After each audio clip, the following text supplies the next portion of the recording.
May finally na jud ni guys. Ang akong adobo. O diba? Gibutangan ako gamay nga brown sugar. Mauna ni siya ang resulta. Nagmantika na maayo.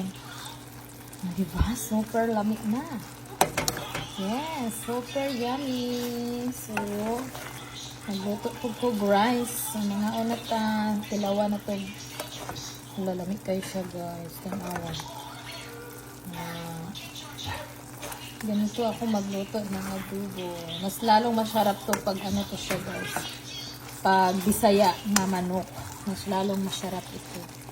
Diba? May gamay na sabaw. So, adobaw siguro tawag nito. Itong tilawan. My perfect chicken adobo. Adobaw siguro tawag ano sa mga. Diba? Mami kayo siya, promise. Guys, for today's video, nag-adobo ko manok. So, ako siyang latandaan. Dilunod na ko ang mga lamas. Ahos, bombay, o sibuyas. Dayon. O ang saan ako gilatangan o patis o vinegar. Then, butakan ako siya lemon pepper para humot. Hindi siya langsa. Dayon, timplahan na ito magic sarap o Nor cubes. Ako hindi kitangag Nor cubes, guys. Wala na siya secret pang palasa sa adobo. So, ako ano siyang pahubson. Dayon, pagawson ang mantika. Dayon, pagbugawas ng mantika, so ano na siya na ready.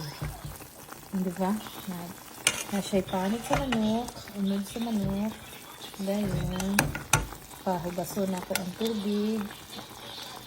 Pagawson ang mantika. Mami kayo. Hindi ba? Adobong manok.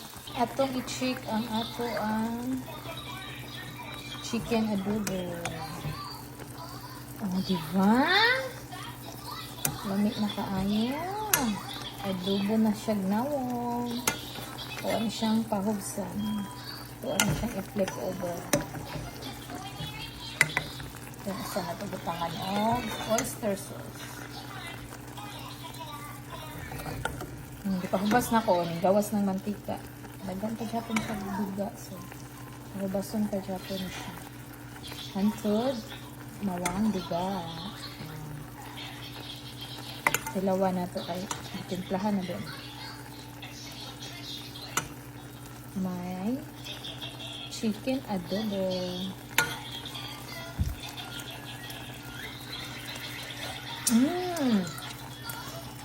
Lamig na guys. Nagmanggawas ng mantika oh. Wow, this is what I like. This is what I want.